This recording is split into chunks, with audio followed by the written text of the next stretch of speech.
O ano passado, né, a gente já teve uma primeira prévia aí do G3. Esse ano, como nós temos 51 fazendas certificadas no nível G3, que é o que comprova e demonstra o comprometimento ambiental das fazendas, né, que estão associadas à NCP com relação à responsabilidade ambiental, tem novidades e os resultados estão mais completos. Hoje, dentro da NCP, os programas G1, G2 e G3 têm um grande peso dentro da NCP, né? Eles surgiram de um conceito, né? Inicialmente, nós pensamos no G1 como uma ferramenta para reconhecer os esforços das fazendas que aplicam, né, de forma adequada os conceitos do melhoramento genético em todas as fases da cadeia, né? Então, esse era o G1, a ideia inicial do G1, né? Desde a coleta de dados no campo, principalmente, que a gente sabia o quê? Sem uma coleta adequada, as pessoas capacitadas, treinadas, o número que chegaria até a NCP, né, não seria um número bom. E, a partir daí, não teria, né, o que a gente conseguisse fazer através dos processamentos de dados para gerar uma DEP, né, de qualidade. O G2, o que a gente chama de responsabilidade com a raça, contribuir com as raças, as 4 raças que estão do programa, né?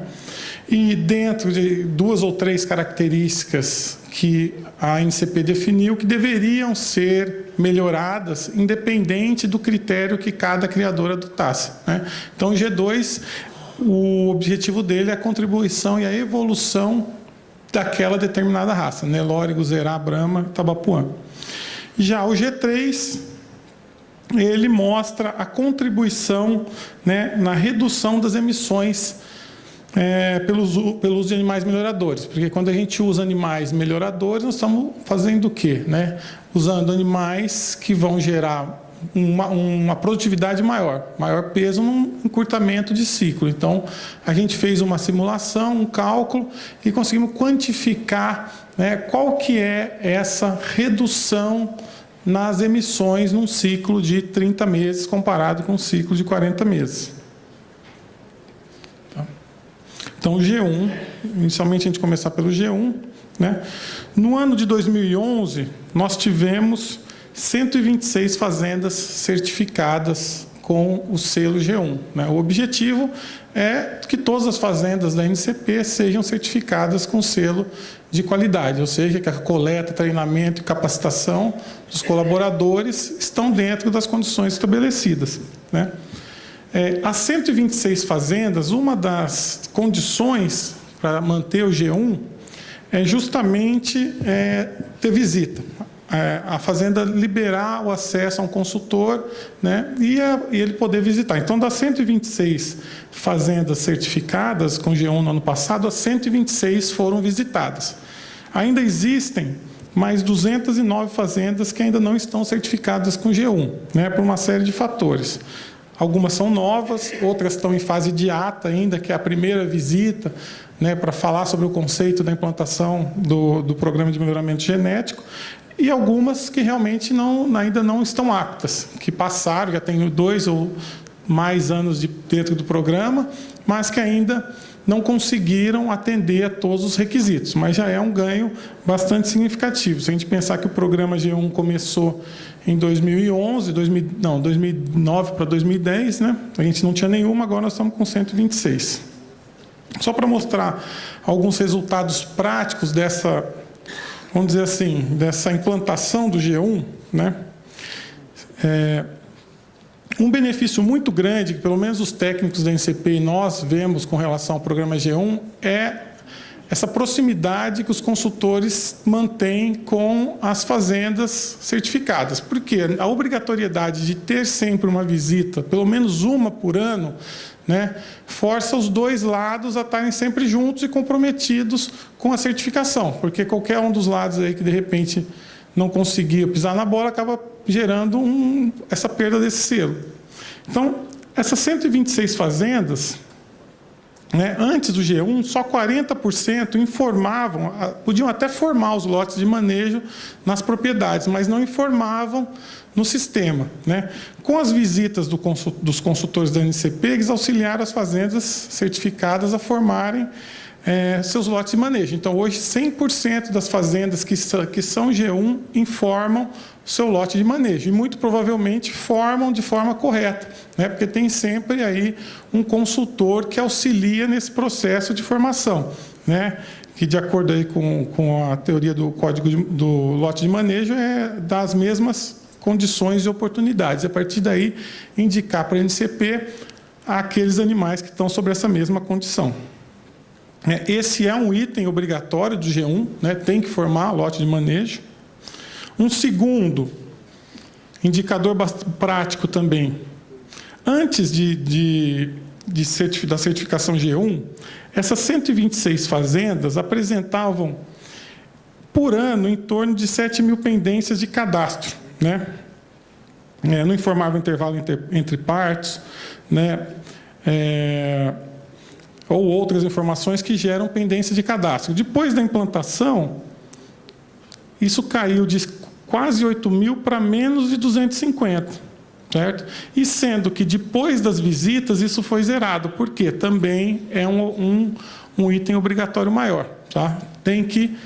Não pode ter pendência de cadastro. Tem alguns itens do GR1 que afetam a avaliação genética, né, o que podem afetar de forma significativa, então eles foram informados como item obrigatório, né? Então, você vê que aqui o consultor, numa visita, se ele identificar que alguma das fazendas G1 tem uma pendência de cadastro, ele vai lá e ajuda a fazenda a reverter essa situação, né? E, no caso aqui, zerar. Então, é uma queda significativa.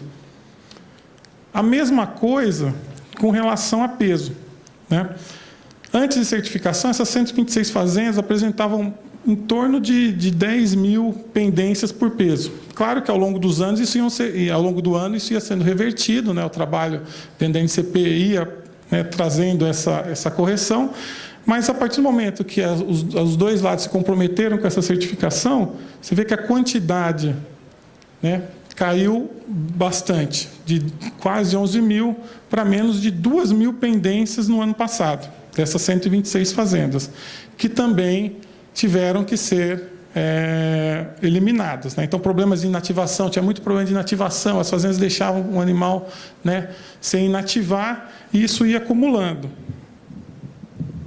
Deixa eu tentar mudar aqui.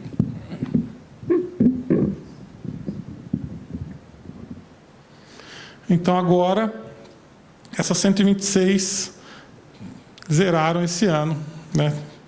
Então, a gente percebe que essa relação, né, do consultor com a fazenda tem sido muito positivo para os dois lados, né? Ele ajuda aí, ele se compromete, porque nenhum consultor da NCP quer que a fazenda dele, que já está certificada G1, perca o selo, né? Então, sempre que tem... esses foram 2 ou 3 requisitos do G1, mas existem uma série de outros, tá? Inclusive, por exemplo, treinamento do pessoal, que informa a base...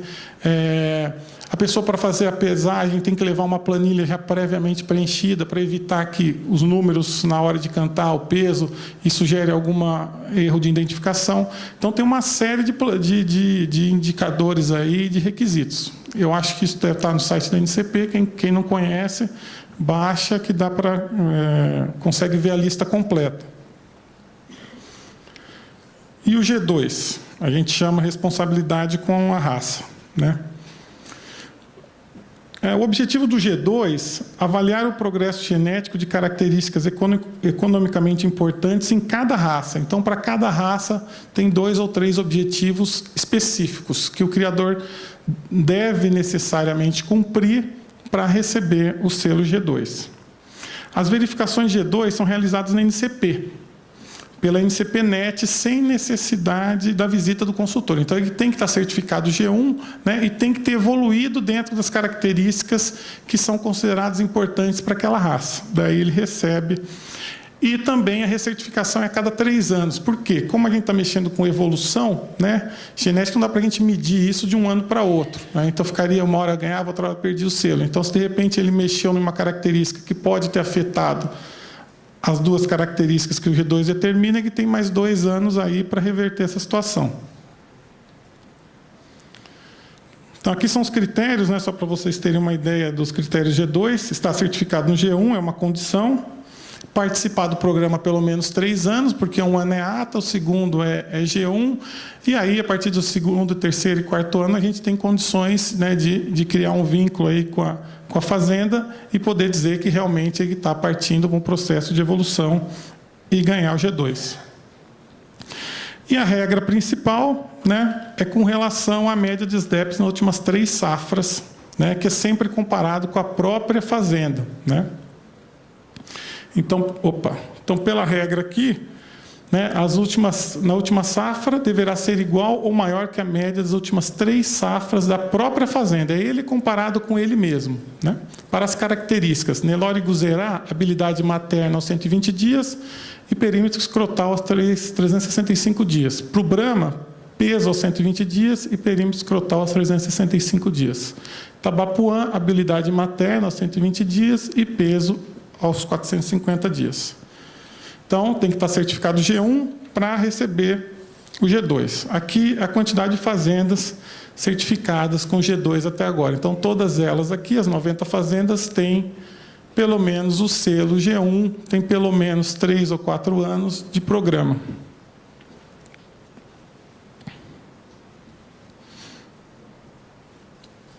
Então, vamos agora para o G3, que é a responsabilidade com o meio ambiente.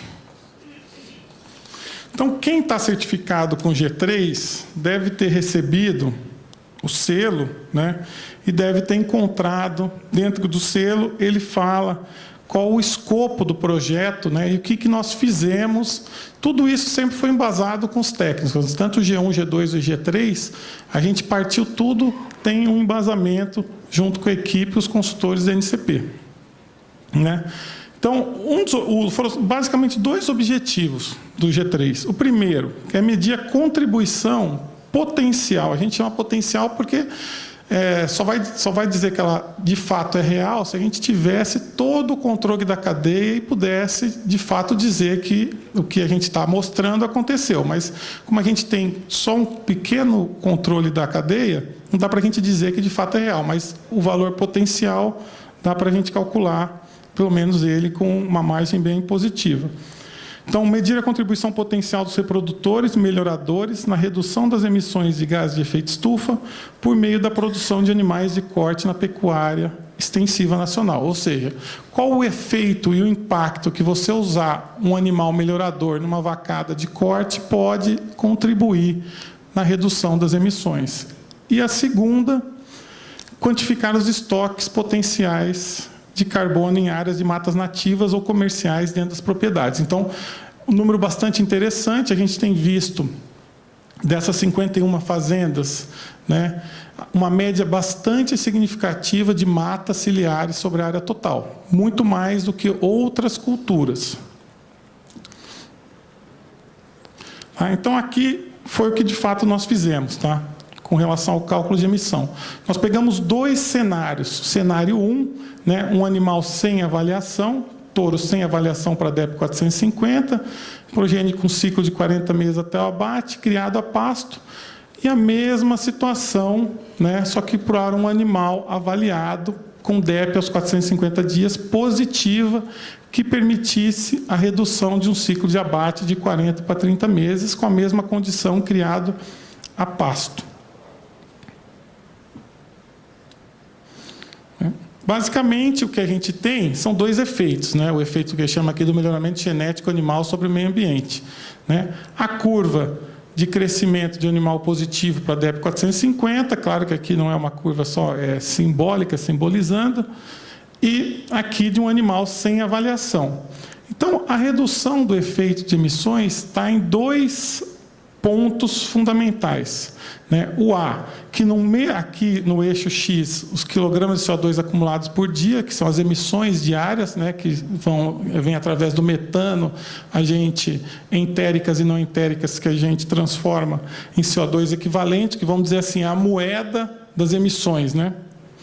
Então, para uma mesma emissão, um animal melhorado, ele tem um peso maior. Então, se a gente dividir emissão por peso, né, esse ganho efetivo de produtividade, né, gera uma produção maior de carne com uma emissão igual, mas na hora que você fizer a divisão, a emissão por peso é menor.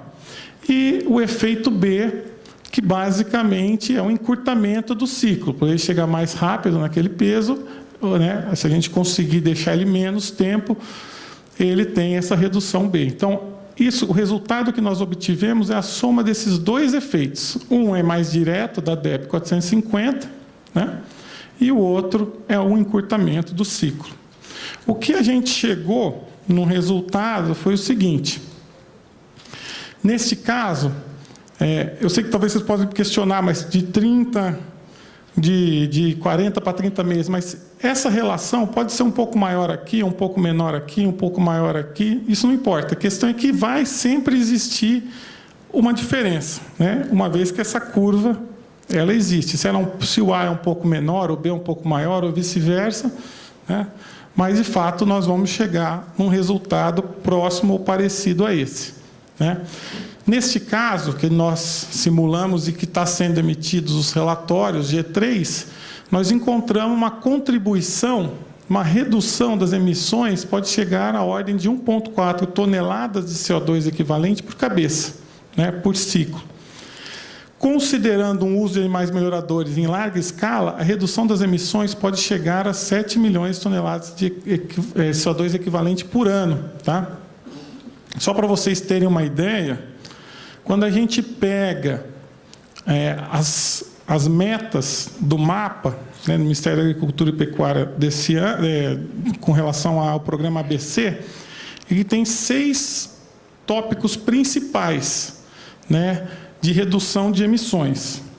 Um deles é o plantio direto, que tem um potencial, de acordo com o mapa, de 16 milhões de toneladas de CO2 equivalente. O outro, a recuperação de áreas degradadas, com um potencial de 86 milhões de toneladas de CO2 equivalente. A outra, integração lavoura-pecuária, com um potencial de 18 milhões de toneladas. A fixação biológica de nitrogênio, com potencial de 10 milhões de toneladas. Tratamento de resíduos animais, né, aqui principalmente suínos, com uma redução potencial de 6 milhões. Né? E por que ainda não está, né, contemplado o melhoramento genético? Poderia estar contemplado disso dentro, né, do programa ABC, com uma meta potencial anual superior a 7 milhões de toneladas de CO2 equivalente, que é o número aí que nós chegamos, né? Então, encaixa perfeitamente aí dentro de uma meta de governo. E com relação à proteção de matas ciliares.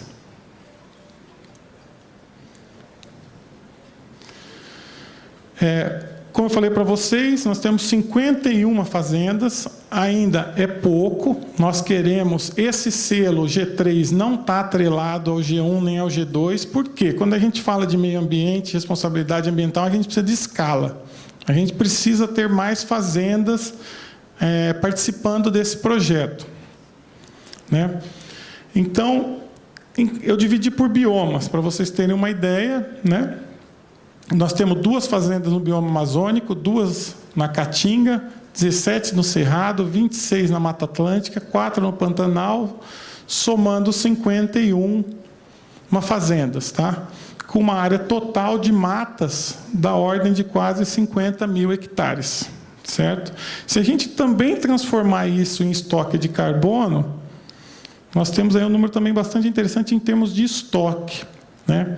Estoque potencial. Por que eu chamei de potencial? Porque nós não sabemos, e não é, pelo menos o intuito desse G3, saber as condições que estão em cada mata, né? A gente poderia saber, essa está protegida, essa está degradada. Nós não temos essa informação. De repente, elas já estão até formadas e compostas e estão estocando os seus outros 7,1 milhões de toneladas de CO2 equivalente. Né? Como nós temos mais fazendas aqui na Mata Atlântica, né? 26... a gente só multiplica pela capacidade de estoque, né, que elas têm. A questão aqui, a diferença do outro, é que o outro, a cada 3 anos, essa redução ela é ela renova, né? Aqui não, o estoque, depois que ela está formada, ela estocou, né, nessas 51 fazendas, a capacidade é 7,1 milhões, né, indefinidamente. O outro é 7 milhões a cada 3 anos. Né? Na Caatinga, quase 0,7 milhões, 0,9 milhões no Cerrado, 0,9 milhões no Amazônico e 0,8 no Pantanal, em termos de CO2 equivalente por hectare. Então, só finalizando, né, e tirando aí algumas conclusões, né, da visão nossa, que a gente compartilha da NCP com os técnicos e as fazendas, que o G1 tem, de fato, trazido resultados positivos através das visitas e uma consultoria mais exclusiva e mais intensa, né, com o criador. Os estudos G3 referentes aos efeitos da redução das emissões pelo uso de animais melhoradores devem continuar e os resultados, né, mostrados. A gente está pensando pegar uma fazenda que é que seja associada à NCP, que tenha o ciclo completo para que a gente possa calcular, ao invés da redução potencial, calcular de fato a redução real, que a partir do momento que eu produzo genética, uso essa genética, tenho todas as variáveis, né, sob o nosso controle, a gente consegue calcular de fato o quanto isso gerou de redução, se comparado com a pecuária extensiva sem genética, sob as mesmas condições. Né? As 51 fazendas certificadas G3 têm potencial de estocar mais 7 milhões de CO2 equivalente, né? Então é uma quantidade bastante significativa. Né? Se a gente somar só essas 51 fazendas aí com o potencial que a gente deu dos melhoradores, já dá 14 milhões de toneladas, é muito significativo. Aqui vocês não viram esse número, mas na Mata Atlântica, as fazendas que estão na Mata Atlântica, se a gente pegar a área de mata delas e dividir pela área total, está dando superior a 20%. Isso é mais do que 3 vezes a média da agricultura aqui do estado. Ou seja, as fazendas que participam do G3 têm 3 vezes mais matas protegidas do que uma das maiores culturas agrícolas aqui do estado de São Paulo. E, finalmente, é preciso que mais fazendas participem do G3. Né? A gente precisa de volume, a gente precisa chegar naquele número de matas ciliares aqui, né? Aumentar, porque quanto mais quantidade nós tivermos, mais a gente tem aí números positivos para mostrar. Aqui, para quem depois quiser ver, vai ser os indicadores e parâmetros que nós usamos para cálculo, né? Mas quem quiser mais informação, é só entrar em contato comigo ou um dos consultores, que eles vão saber explicar. Tá? Obrigado pela atenção.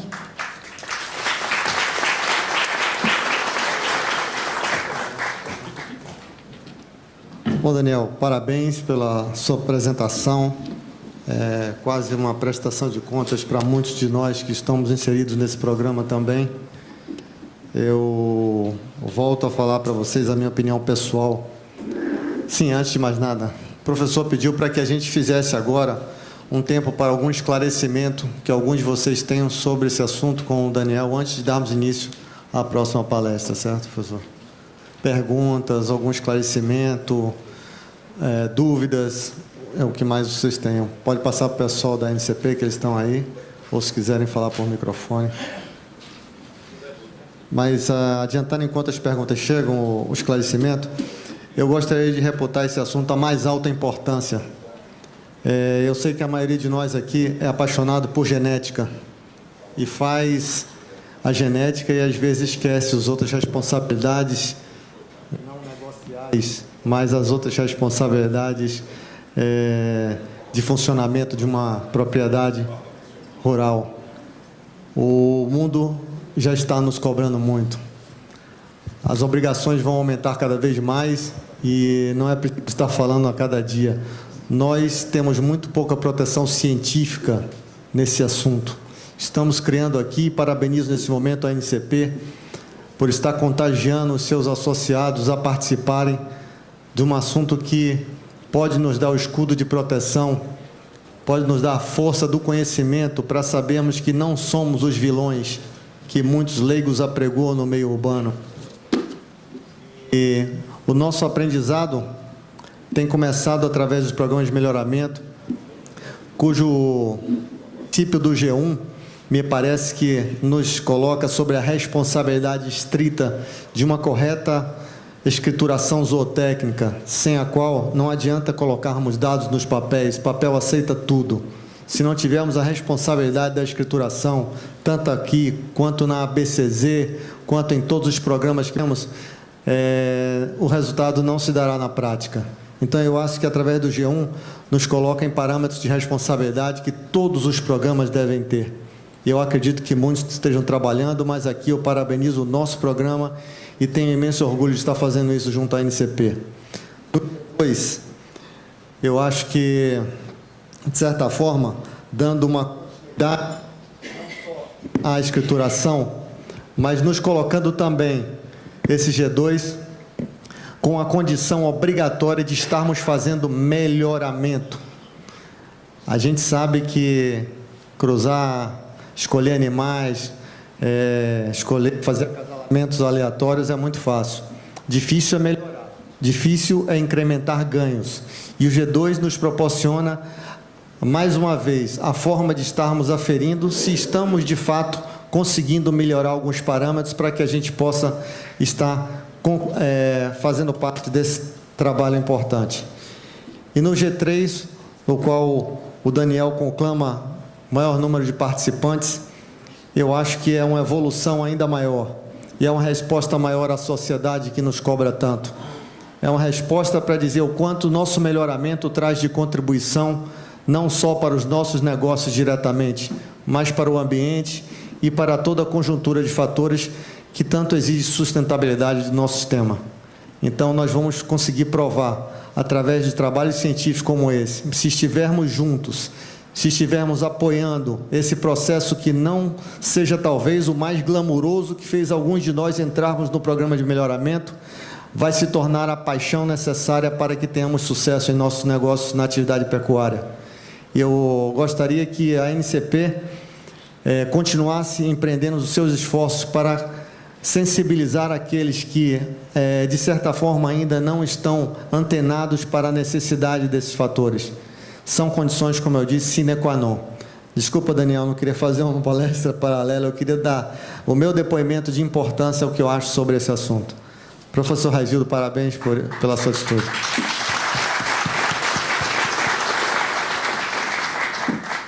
Bem, chegou aqui do Eduardo Cardoso uma pergunta: por que não se considera como crédito o sequestro de CO2 efetuado pelos pastos verdes através da fotossíntese?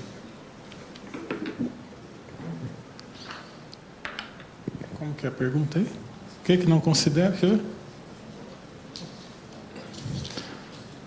Por que não se considera como crédito sequestro de CO2 através...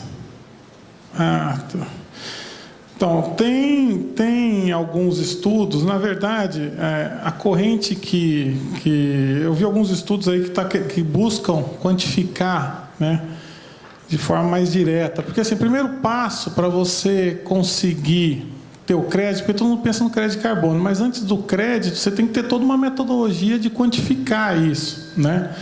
Uma corrente que era muito forte, até pouco tempo, ainda é muito forte, é o ciclo neutro de todo vegetal, né? Tudo que cresce capta carbono, e a hora que decompõe, morre, ele libera esse carbono. Então, ele considera esse processo como um ciclo neutro.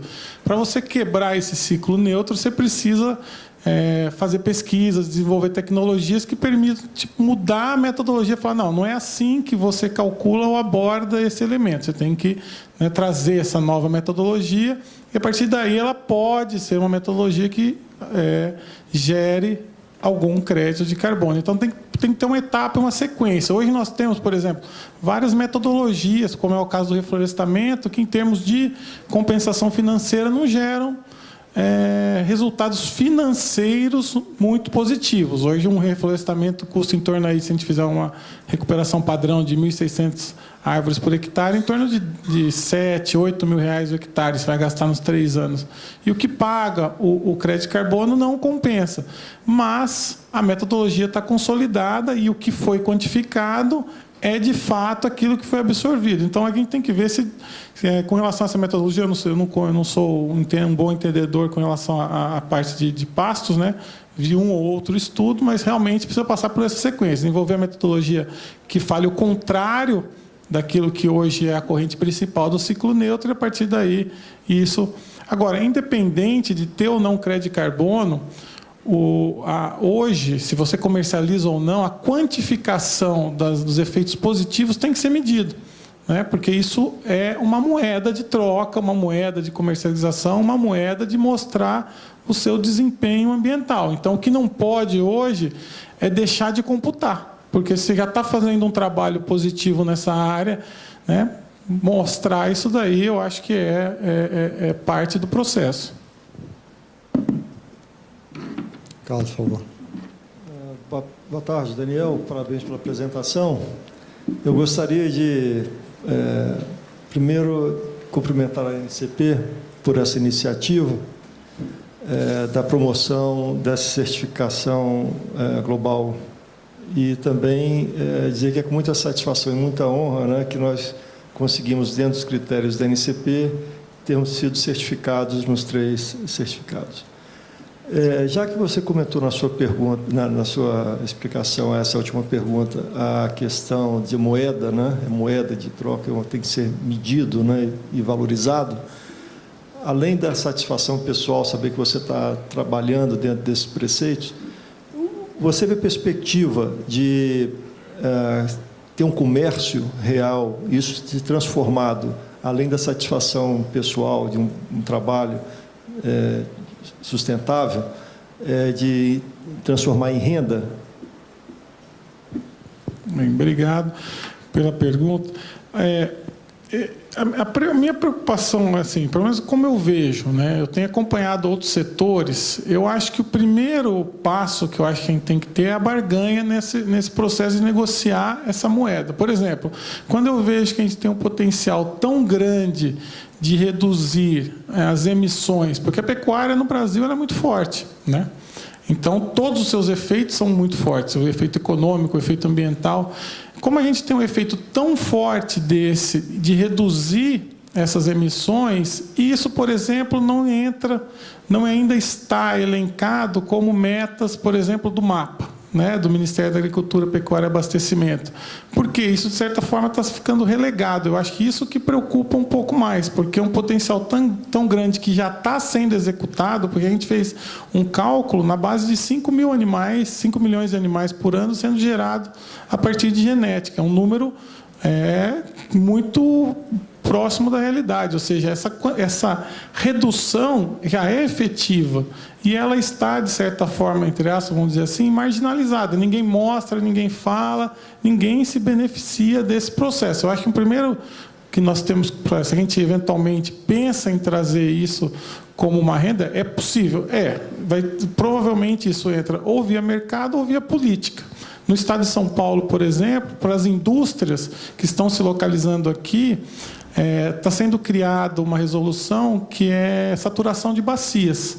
Todas as áreas que estão saturadas com NOx vão ter que, entre aspas, comprar o NOx do seu vizinho. Então, as políticas permitem isso virar uma renda. Mas antes nós temos que passar por um processo, né, de medir, mostrar números compatíveis, né, e levar isso, no meu entendimento, para algumas políticas de reconhecimento de políticas públicas, porque o que está sendo feito para um bem comum, é uma redução.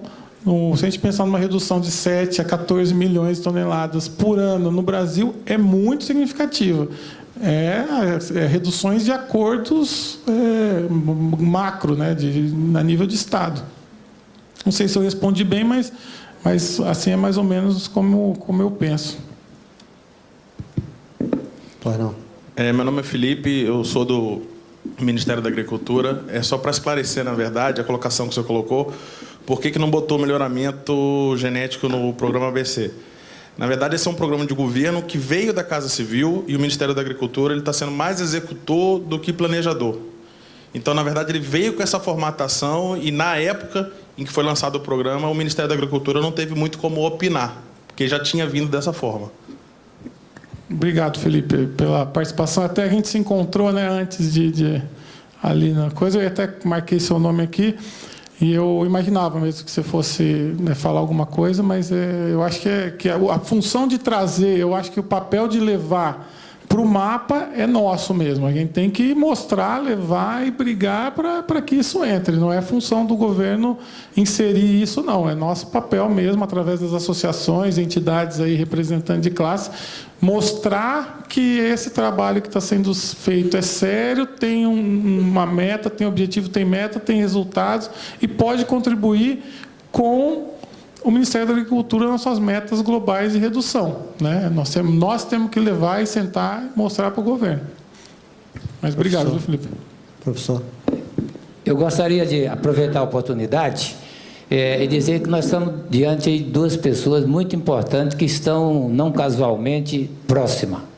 Primeiro é o Felipe Corrêa, que está representando o ministro da Agricultura, então levar, né, de todos aqui os criadores desse evento, dizer que existe uma metodologia, que a gente vai até lá fazer a demonstração, porque em termos de valores, nós estamos aí com esse resultado provado. Inclusive o nosso futuro vice-presidente, o Dr. Carlos Viacava, está adentrando agora ao recinto e ele vai também estar nos apoiando politicamente. E o segundo é o Josaquian, o superintendente adjunto aqui da BCZ, transmitiu ao nosso presidente, Eduardo Biagi, de que esse protocolo Global G é um protocolo que está disponível à BCZ, está disponível também a outros programas de melhoramento genético, é gratuito, é algo também aos nossos companheiros da Bolívia, do Paraguai, e que é só passar aí pelo treinamento da equipe. Vocês viram que em termos de melhoramento, como mudou. E realmente é fundamental que nós tenhamos essa iniciativa e agora agir em termos politicamente, quem sabe a gente depois preparar um assunto e encaminhar, tem pessoas que têm acesso à presidenta, têm acesso alguns ministros, e a gente fazer um encaminhamento mostrando que já que é agropecuária, que começou com agricultura só, o ABC era agricultura, depois passou para agropecuária, já tem o nome, então o melhoramento, evidentemente, que ficaria sendo algo muito importante. Então, é uma metodologia que vocês entendam.